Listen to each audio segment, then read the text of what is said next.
Hello दोस्तों, नमस्कार। दोस्तों, आज मैं आपको अफसान माता की कहानी सुनाने जा रही हूँ। तो बहुत ही भावपूर्वक ये कहानी सुनिए।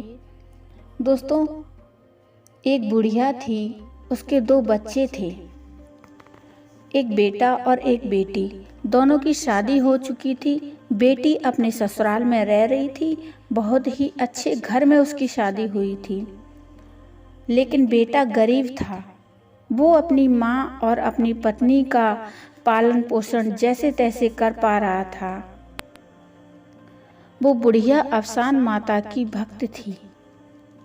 एक दिन बेटी के यहाँ ससुराल में शादी पड़ी। उसका बेटा अपनी बहन के यहाँ जाने को तैयार हुआ तो उसकी पत्नी और माँ दोनों बहुत खुश हो गए। उसकी पत्नी सोच रही थी कि आज मेरी ननद के यहाँ से कुछ लेकर ही आएंगे, यदि मेरे पति शादी में जा रहे हैं तो कुछ दिन गुजर बसर तो हो ही जाएगी। उसकी पत्नी ने थैला वगैरह उसे दे दिया ताकि ननद जो भी दे थैले में ले आए। भाई जब अपनी बहन के यहाँ पहुंचा तो उसकी बहन को उसकी गरीबी पर शर्म आने लगी।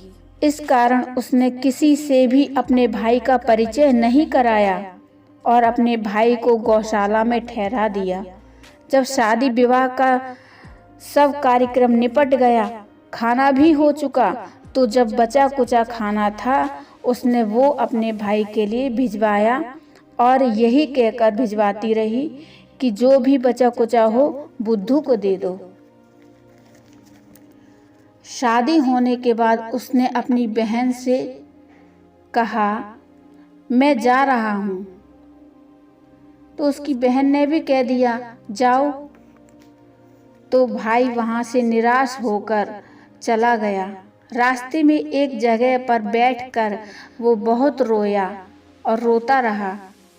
उसको ये नहीं समझ में आ रहा था कि वो खाली थैला लेकर अपनी पत्नी और अपनी माँ के सामने कैसे जाए और अपनी पत्नी और माँ से क्या कहे। तभी एक बुढ़िया वहाँ आई और उसने उससे पूछा कि क्यों रो रहे हो बेटा, क्या बात है। तो बेटे ने कहा, कुछ नहीं। उसने टालने की कोशिश की कि कुछ नहीं। तो बुढ़िया ने फिर से कहा कि कुछ तो बात है तभी रो रहे हो, ऐसे तो नहीं रोओगे, क्या बात है आप मुझे बता सकते हो, मुझे बताओ। बुढ़िया के बहुत पूछने पर उसने सारी स्थिति बुढ़िया को बताई कि मेरी पत्नी और माँ ने बहुत ही उम्मीद से ये थैला मुझे दिया था, लेकिन मैं क्या करूँ, ये खाली थैला लेकर घर कैसे जाऊँ। तो उस बूढ़ी माँ ने कहा कि बेटा रो मत। वहाँ पर एक बेल का पेड़ भी था।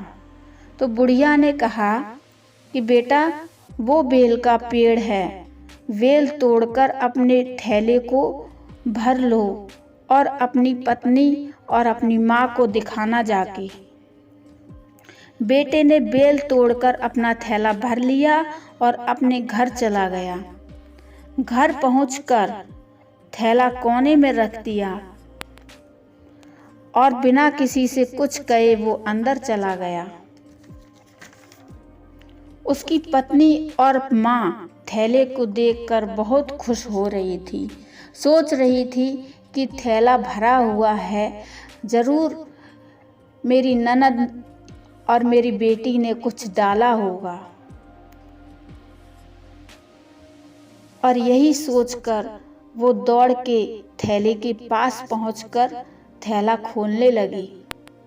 जब थैला खोला तो उस थैले में सोना, चांदी, रुपया, पैसा, हीरा जवाहरात, ये सब देखकर उसकी पत्नी और माँ बहुत खुश हुई और बेटे को बुलाया, बेटा यहाँ आओ। तो बेटा तो यही समझ रहा था कि थैले में तो बेल भरा हुआ है। जब बेटे ने भी थैला देखा तो बेटा भी बहुत खुश हुआ और बेटा समझ गया कि वो बुढ़िया कोई साधारण नहीं थी, वो तो माँ थी। जरूर मुझ पर माँ की ही कृपा हुई है। तो उसकी पत्नी और माँ सारा सामान रखने लगी। तभी बेटा बोला, इसमें से थोड़ा सा हिस्सा हमारी बहन के लिए भी निकाल कर रखना है।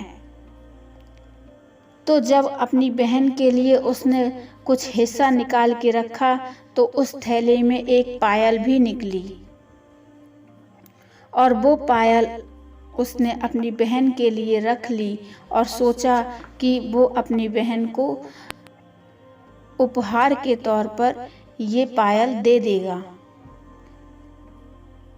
जब बहन को ये मालूम हुआ कि उसका भाई रातों रात धनवान हो गया तो वो भी मायके आई और बड़ी खुशी से अपने भाई और माँ से और भाभी से मिली।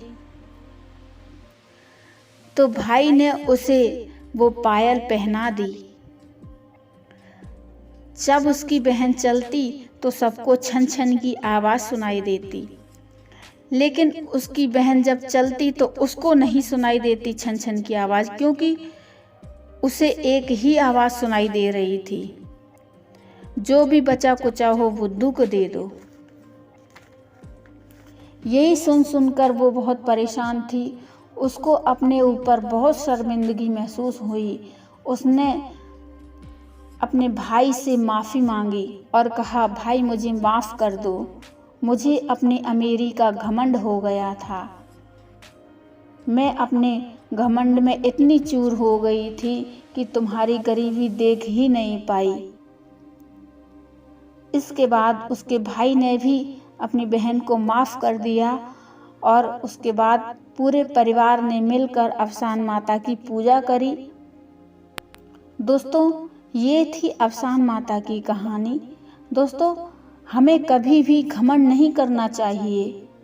गरीबी अमीरी तो सब पर आती है, समय किसी का एक सा नहीं रहता। दोस्तों, जैसे अफसान माता ने बुद्धू के परिवार पर कृपा करी, वैसे ही अफसान माता सभी के परिवार पर और सब पर कृपा करें, यही मेरी कामना है।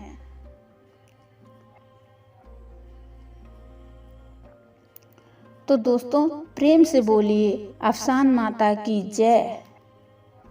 दोस्तों, आपको ये कहानी कैसी लगी आप मुझे कमेंट में ज़रूर बताइए। अच्छी लगी हो तो लाइक कर दीजिए, चैनल को सब्सक्राइब कर दीजिए और बेल आइकन प्रेस करना ना भूलिए। बेल आइकन आप दबाएंगे तो आपको मेरी आगे आने वाली नोटिफिकेशन मिलती रहेंगी। दोस्तों, इसी के साथ मिलते हैं फिर अगली कहानी में। तब तक के लिए धन्यवाद।